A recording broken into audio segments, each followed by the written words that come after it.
Welcome to session 2 of the Performance and People Management Training. When we saw in session 1, leading in uncertain times, we're going to look at managing performance and no tasks in this session. And we're just starting right away. So I'll tell you a story. The tale of two captains. Captain 1 and Captain 2. Captain 1 has the autopsy approach, while Captain 2 applied the navigation approach. So what is autopsy and navigation approach in this context? Autopsy basically means reviewing past performance failure to learn. For example, a team leader or a manager, you review why the team underperformed after you have missed a deadline, maybe a sales deadline, for example. You now discover that maybe poor follow-up or bad customer service were the factors responsible. The navigation approach in this context means that you monitor current progress to guide action towards achieving goals effectively. For example, during the quarter, maybe you have a goal to achieve at the first quarter. From January, you start tracking weekly sales metrics, giving feedback, and adjusting strategy to ensure that your targets at the end of March are met. Many organizations treat performance management like an autopsy, reacting to death, what has already happened. You do autopsy to know what is the cause of the death. Why leaders, true leaders, they treat it like navigation. You're just guiding the journey, checking. So I have 6 weeks to meet this goal. Every week I'm checking. My target is to reach 600 customers in 12 weeks. So I divide it by 12. First week, I check. Oh, we met our target. Very good. We even exceeded it. I celebrate with my team. We do better. So that, for example, in 2 months, we'll meet our targets. That's what performance management should look like. So we have what is called the business trap, which shows clearly that activity does not automatically equal impact. For example, many employees are always busy, full inboxes, late night in the office, overtime, back-to-back meeting, yet key goals remain unachieved consistently. If it's once in a while, a factor can be responsible because, like I said in the session 1, you don't have control over the conditions in the marketplace. So the trap is there. So we cannot confuse the trap of being busy with impact or being productive. So don't confuse motion with progress. Just because we are moving doesn't mean that we are advancing. If you don't have a clear direction, if you are not monitoring where you are going, if you don't have a set goal, you will just be moving. You are headed towards Lagos, for example, from Abuja. You should have an idea of how many hours.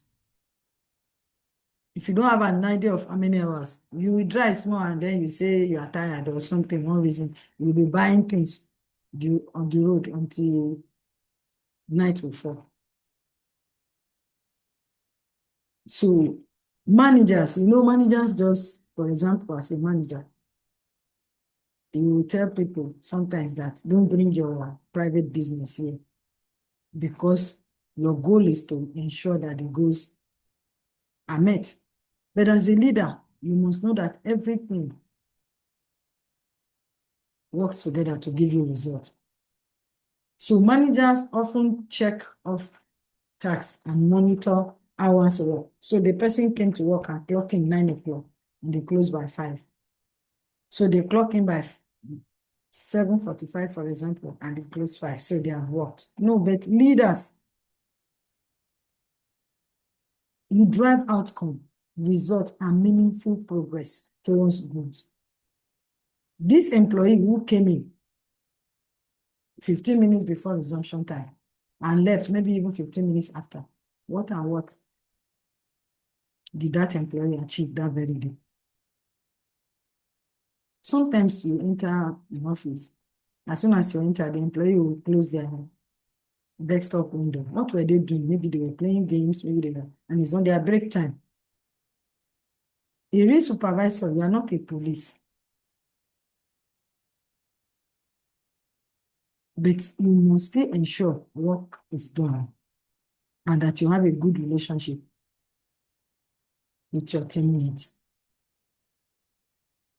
So just checking how many hours, people being busy and the rest, not just like tax normal, they just sign in and then they close when it is time. What did they achieve? And they look busy always. So as a leader, the outcome is very important to you. So the people matter to you and the tax also matter. But as a manager, it's only the tax. They just do whether they are sick or not. No. Because if you get the goal today, they can fall sick down the road. So let us be leaders. We drive outcomes, results, and meaningful progress towards goals.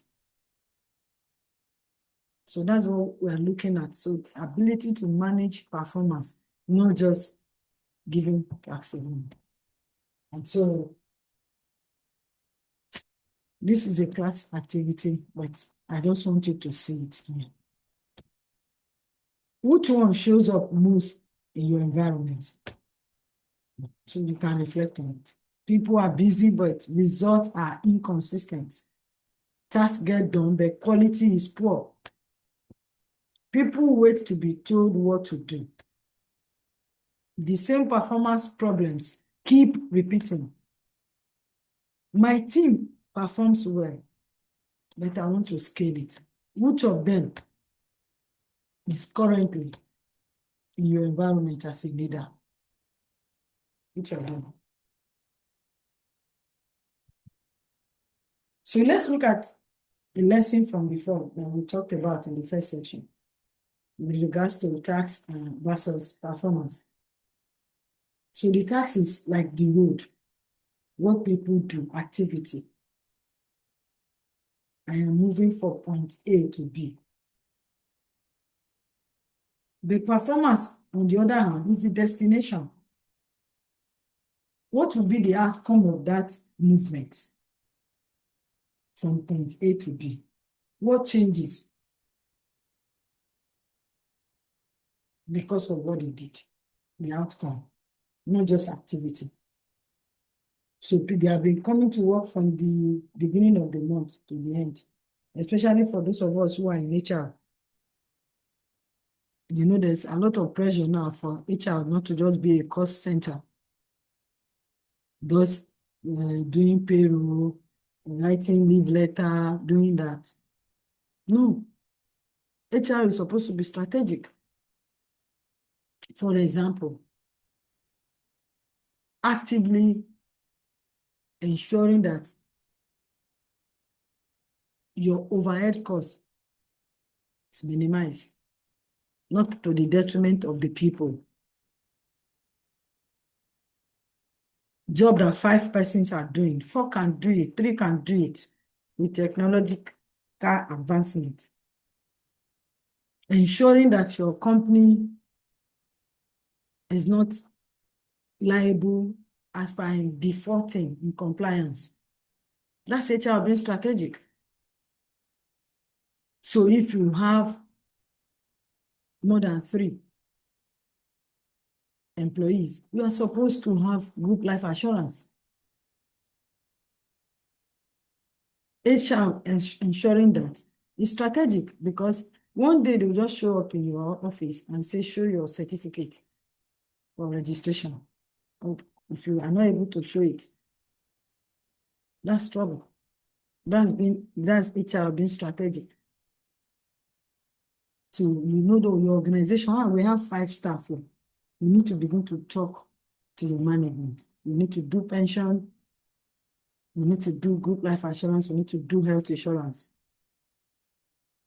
That's performance, not activities of just issuing termination, employment letter. So let's see an example, monthly sales report, task-based leadership, performance-based leadership. So as the team lead, you just said to one of your subordinates, send the monthly sales report by Friday and update the chart. The result you are going to get, maybe you get a 50-page report without insight, or even 10-page without insight. You, the leader now, you now spend like 2 hours analyzing it. But let's look at performance leadership. The same monthly sales report. I need a summary explaining why we miss the East target, along with 3 actions to fix it by 3 p.m. on Friday. The result you will get, it will be clear executive summary. And the solution, not just data. So to manage performance, not tasks, the way you answer questions is like using AI. AI is as effective as the person prompting it. If you don't prompt it well, you will not get the right answer. So there's what we call leadership tool, expectation clarity check, that can help you manage performance instead of just tasks. So expectation clarity checks ensure that team members clearly understand goals, responsibilities, and performance standards before they start doing anything. Let them understand. If they don't understand what you expect of them, you will waste time, you will waste resources.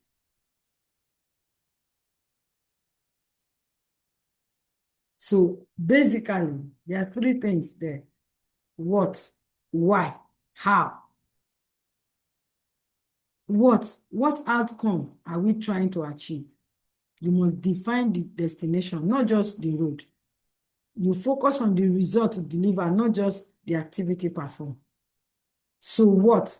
We want to be number 1 in the market in 10 years in this our sector. That's the what. It's clearly defined. So in that 5 years, where are we now? So you can measure your progress. 1 year, 2 years, 3 years, like that. Why? Why does this matter? Who is affected if we don't do it well? You must connect the work to impact. Show how it affects the customer, the team, and the organization trust. Why? If we don't achieve this, for example, your team, nobody wants to be a loser. It will affect the morale. It will even affect the compensation. Management will not be prompt to say, no, let's celebrate these people, or let's review salary, or let's do, positive things like that, because we are not getting the job done. The customer, if the quality is poor, the customer will not be happy. And they will not be able to trust your organization to refer them to people. It will affect the profitability of the organization. How? How will we measure success?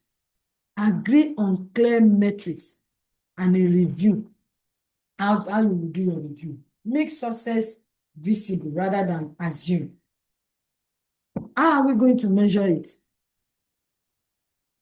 I need you to increase the customer base by 30% in 90 days. That's measurable. So we'll review this after 3 months.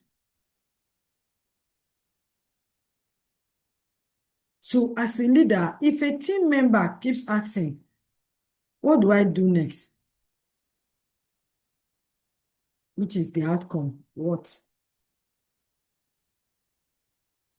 It means that the outcome was likely not clearly defined. If they don't know what to do next, it means you didn't clearly define the outcome as the leader. So this clarity, expectation clarity check is very key. They should know what you people are trying to achieve, why you need to achieve it, who is going to be affected by achieving it or not achieving it. How will you measure success? Always, when you define your key performance indicators, how are you going to measure it? There should never be room for assumption. For example, customer service team. Let's look at the situation. Manager notices complaints are increasing, even when the team is very busy answering calls, replying to emails, and closing tickets early. Activity without impact, because they're supposed to close the ticket early and the outcome should be visible. The customer should be satisfied. So what? By looking at the expectation clarity check. What outcome? So as a leader, don't say, please make sure the team improves customer service. That's vague. Say, reduce unresolved customer complaints by 40% in the next 2 months. This defines the destination, not just the motion. Why? The impact. Customers are starting to lose trust. So revenue, repeat business is at risk. People will not come back again. So they come once and they don't get good service. That's all. There's reputational damage to the brand of your organization. Unresolved complaint pile up. It's stressful and then it can lead to burnout on your team members. How? The sources. Daily complaint reports. You check it. How are you going to measure it? Daily complaint reports. If it was 10 before, is it reducing to 8, 7? First response time. How long does it take first when somebody has complained to respond to them the first time? You need to check that. Repeat complaint per product. You need to check it. Short CSAT survey post-closure. That's customer satisfaction. You check. That's how you measure it. Otherwise, you'd be assuming they are doing what is right. Then when you not check, oh, we used to have 20 daily complaint reports before, we now have 15. That's progress. It takes like 30 minutes for them to respond to the complaint first, but now they are taking 25 minutes. That's measuring whatever you set out to do. Performance leadership and the task management. Managing tasks is always reactive. It's like firefighting. You are chasing deadline. You are checking activity. Just managing motion. That's task management. It's always in a reactive mood. You are checking how many people clock in early, how many people clock in late. Oh, we miss our deadline. That's activities. We are just managing the task. The performance leadership is proactive leadership. Instead of just checking work, you build the engine that produces results by focusing on 3 pillars. Because it's your people who are supposed to produce the results. So instead of just checking whether we met the deadline or not, build the engine that produces reports by focusing on these 3 pillars. Competence. Ensuring that the team has the right skill, tools, and coaching to do the work well. You should ensure that. Don't just be shouting at people without ensuring, can they do it? And you see, it's not always sending people for training. Research has shown that on-the-job training is the best kind of training, the 70-20-10 principle. 70 is what you learn on the job, because jobs are organization specific. They are specific organization. Even when 2 industries are doing the same thing, they are still peculiar. 20% is what you will learn from interacting with people in your workplace or outside it.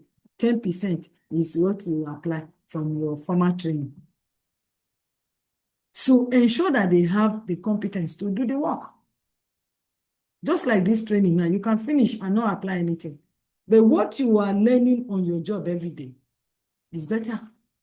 If you apply it, you make mistakes, you correct it. So ensure, focus on your team having the right skills, tools, and coaching to do the work. Clarity. Align on expectations, priorities, standard, and exactly what success look like. Train them on clarity, on understanding. If you say this is our KPIs, let them, how do they understand it? Break it down for them. Ensure that they understand that. Let there be clarity. Culture. Create an environment of ownership, learning, trust, and consistent execution. Let the people have trust in the work. Let them know that you care about them, not just the work. That will build ownership. Let people make mistakes. Learning is mistakes is part of learning. Don't go overboard because something has gone wrong. Let them learn from it. Let them learn from it. So let's look at managing performance. Always remember, no matter what you do, some people will still fall behind. But that is why you are the manager. That's why you are being paid. So don't push it. Don't push it to them. You train them. Beyond training, are they okay? That's why I said you must care about the work and the person. Be watching.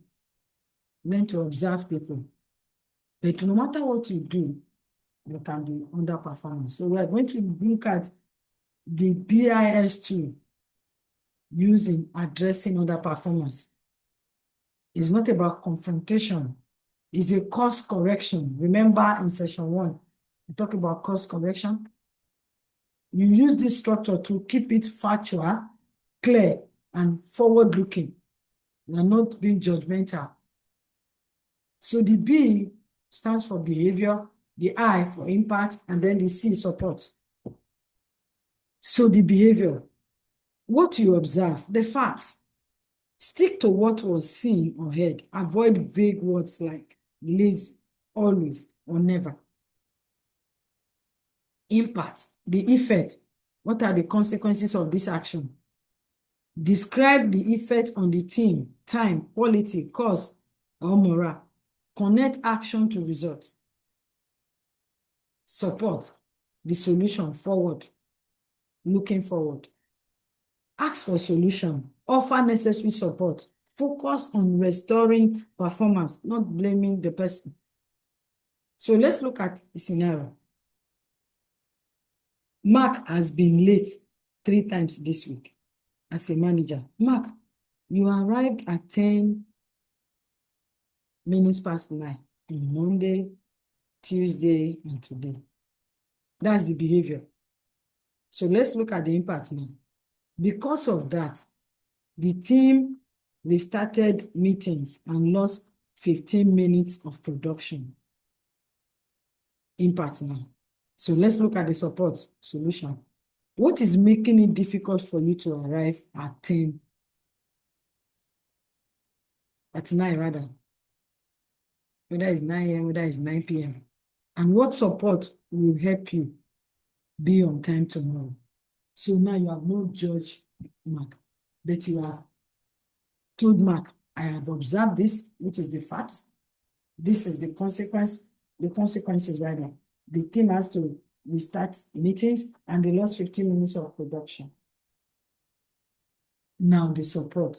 You are showing that you care about the person. What is making it difficult for you to arrive at 9? And what support will help you to be on time? The person will see that you care about them because they may just be having some family issues. So the performance leaders mantra. Always remember, I get paid to ensure the team is capable of doing the work better than I can. That's why they are paying you. That's why you are the leader. You are not the best, but that's why you are the leader, because they have seen certain things that ideally you can do better than the team. So we are going to look at red flags, likely gap, what to do as a manager, a team lead, and whatever is your position. Remember, I said that the BIS is for you to confront, address performance under performance, but you are not attacking the person. So as a leader, so that you know what to do. When your employees use certain words or they say certain things, you know what to do. So the red flag, I am not sure where to start. What is the likely gap here? Skill. So you become a coach. You provide a step-by-step walkthrough, a template, or you mentor the person, or you assign the person to a mentor. I didn't think this was a priority, so that you know there was no clarity from your end. What do? You direct in that situation. You realign on goals and explain the why they need to do that. So they are clear. I will get to it when I can. Will. What do? You motivate. You address the moral or exploit what is in need for them. I will get to it when I can. So that means for them, it's not a priority. Now, consistent error on no task is a skill gap. So what do? You train, job shadowing, or you invest in formal training. High quality work, but late. What do you do in that situation? You confront, you discuss the impact of their delays on the rest of the team. So what the response they give to you will show you the likely gap, so you know how to address it, either to coach, to direct, to motivate, to train, or to confront. Class activity. We are going to do this in the WhatsApp group. So we are looking at a scenario, a case study. The problem, a unit kept missing deadline repeatedly. The manager's reaction: send reminders, add more meetings, increase pressure. The outcome: people work harder, but errors increase, morale drops. So the question is, discuss with your neighbor or group. But this one, because we are using the WhatsApp group, we'll do it slightly different. So everybody is going to now say their own answer there. So management style. What is being managed here? Is it the task or performance? Diagnose the gap. Which gap is showing up here? Skill, clarity, will? Which of them? The pivot. What will a performance leader do different in this situation? We are going to do that in the WhatsApp group. Self-reflection. I want you to take a moment to pause and reflect on your leadership practice. Where are you managing movement instead of outcomes? Think about tasks where your team is busy, the results are stagnant. Which performance conversation have I been avoiding? Identify one conversation you need to schedule this week. So what are the key takeaways from this session? Core principle to remember from today's session. Activity is not performance. Leaders influence clarity, capability, and commitment. Performance conversation are navigation, not autopsies. Underperformance is a skill, is a gap to fill, not a person to attack. Don't attack people. It's a skill gap. Leadership is about building people, clarifying outcome, and correcting challenges early. Don't wait until when things degenerate. So let's look at the tasks to performance transformation in the assignment that you are going to do. I will let you know when you submit it in the class. But let's just look at example first. Choose one task you usually give your team and rewrite it as a clear performance outcome. Let's assume this is the old way you used to write it, vague. Organize the filing system. The shift now is performance outcome, which is what we expect you to do at the end of this course. Create a file system where any document can be found in under 2 minutes. You see the difference? Organize the filing system. But this one now, we have defined the outcome that in 2 minutes we can find. So the person either they can do it alphabetically, they can do it unit by unit or department by department. So the assignment I want to give you,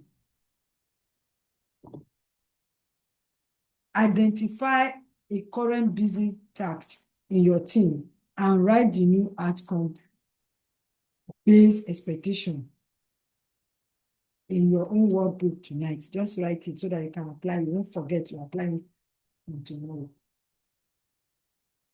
You used to write it like organize the filing system. But we are saying define the outcome. Create a system where any document can be found in under 2 minutes. That's what basically the assignment is all about. Leadership is tested in uncertainty. The first thing people need is leaders who give direction, create focus, and steady the ship. Being busy is not the same as performing. Tasks will fill time, but performance moves purpose. So lead for results, not just activities. So we have looked at today in session 1 and session 2, and looking for leaders who will lead in uncertainty very well. We're also looking for leaders who are outcome-oriented, managing performance, not just stats. Session 3 will be on coaching conversation for results. So you will learn to speak in ways that grow thinking and problem solving, ownership and accountability, and team capability. Thank you. We have come to the end of session 2. Thank you very much.